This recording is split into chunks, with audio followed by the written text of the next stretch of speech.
Support comes from BECU, a member-owned credit union putting people over profit, offering financial services and support to the community with access to local financial centers, over 30,000 ATMs, and online resources at becu.org. Federally insured by NCUA.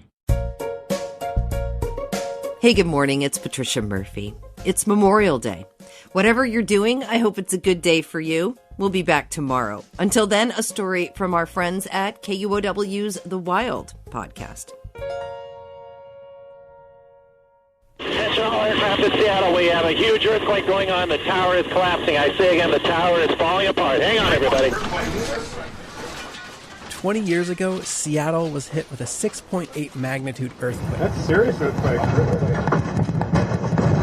It was known as the Nisqually earthquake. In less than 1 minute, it did at least $2 billion worth of damage. But this earthquake would open up a surprising opportunity to do something good for one of the Pacific Northwest's most important creatures. On a recent sunny morning, I went down to that waterfront to meet up with someone who could tell me all about it. It's our first day of doing this since 2019, so I think my excitement is going to cancel out the freezing water. That's my thought. This is Jason Toft. He's a research scientist at the University of Washington. He's getting ready to do some snorkel surveys just off downtown Seattle. The survey is to count the number of juvenile salmon on their outmigration to the ocean. So do you know what the temperature of the water is right now? You just We- don't want to know. No, we're nerdy scientists, so we'll take a measurement here. My guess is it's 8 degrees in the measurement that no Americans use, so that would be like upper 40s. The skyline of Seattle is towering over us, and traffic buzzes by. Not the typical place you'd find a wildlife researcher. I'm really an urban ecologist, and so Seattle is in this unique location. I mean, much of downtown Seattle is built on fill. This all used to be tide flats.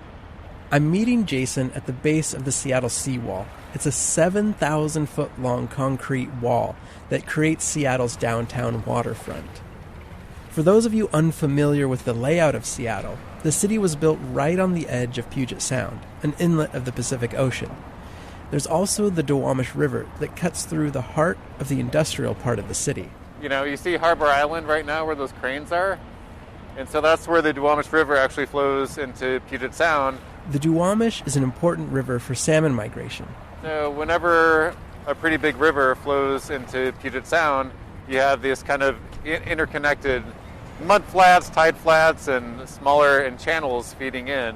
Just imagine kelp beds and eelgrass, the type of nearshore ecosystems that are crucial foraging habitats for juvenile salmon. The fish like to stick close to the shoreline on their journey out to the ocean. It provides food and protection from predators. But now things look quite different. As the frontier city of Seattle started to grow, it needed to protect buildings on the waterfront and create a deep water port.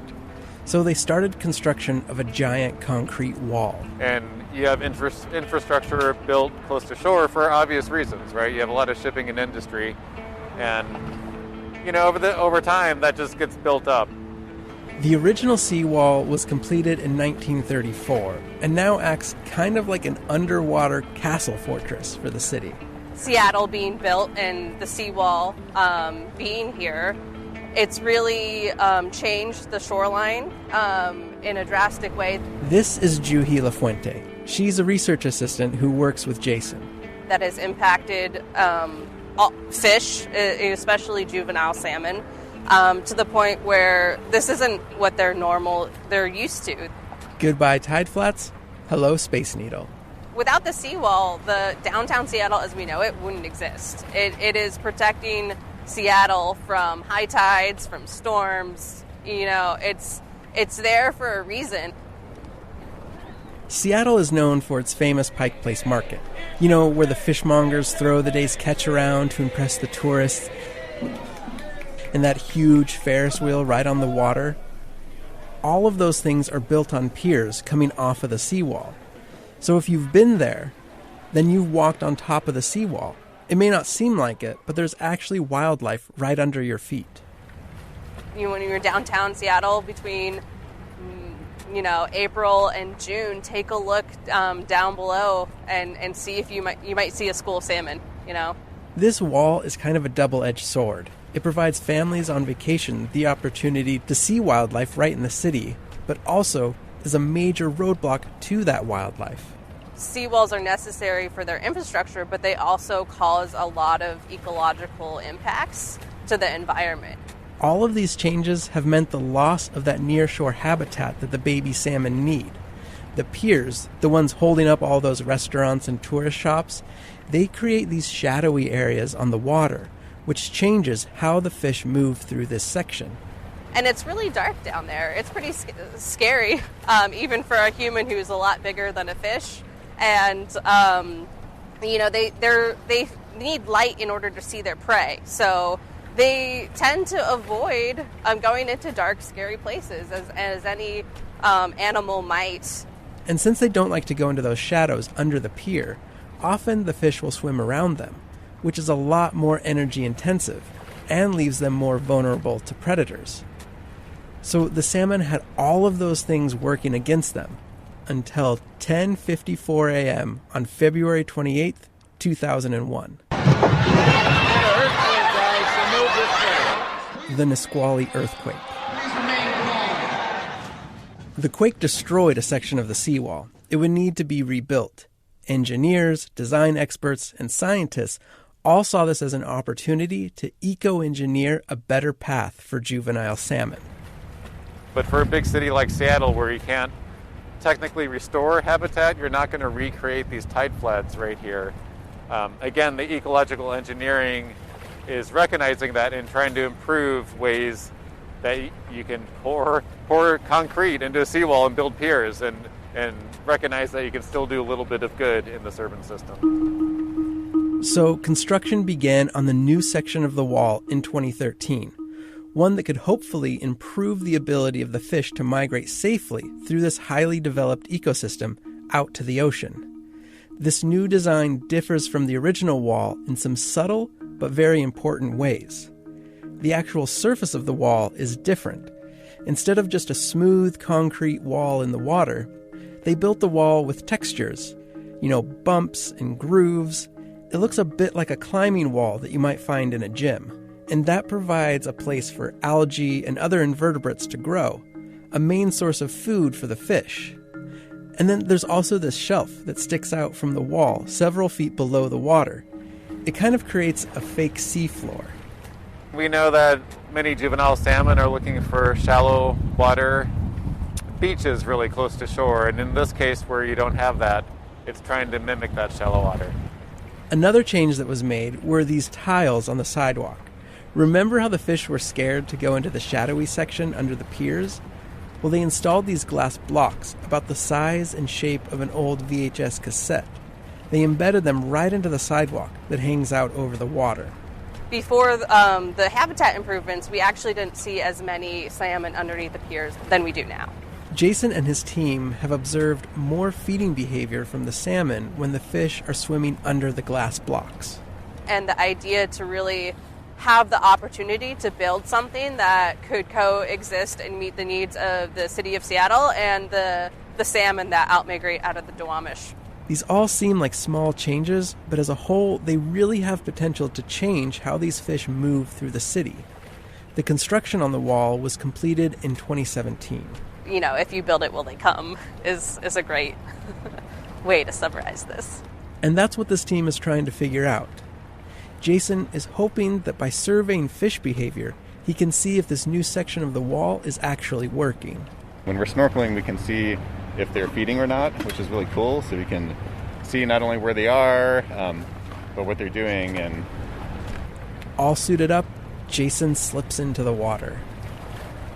So how's the water feel? It's not that bad yet.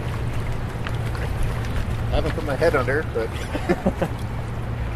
He flippers off under the pier. The city noise kind of tunes itself out, and you're really there with your clipboard listening to your breathing, looking around for fish, and the visibility might not be that great, and you might be kind of squinting around, but it's really magical to see a school of fish, swim by you, and for you to just be in that headspace. It's just something totally different than being downtown Seattle for your daily commute. It's still too early to tell exactly how effective this redesigned wall has been at helping fish. The researchers weren't able to do any surveys at all last year because of COVID, and they're just starting again right now. But the surveys they did in 2018 and 2019 showed that the juvenile salmon are using the habitat close to shore more than they used to, and that they're seeing more feeding behavior. This change in behavior should make their journey easier, which will help more of them survive. What Seattle's doing in terms of the habitat modifications for seawalls is something that hasn't really been done before. And I think it can be used as a model and example for coastal cities all over the world who want to find that balance between the urban environment and the marine environment in their location. I don't know if you can say that Seattle was lucky for the opportunity to build a fish-friendly wall. I mean, it did take a destructive natural disaster to get there, but it does show what is possible if people really care enough about helping the wildlife among us.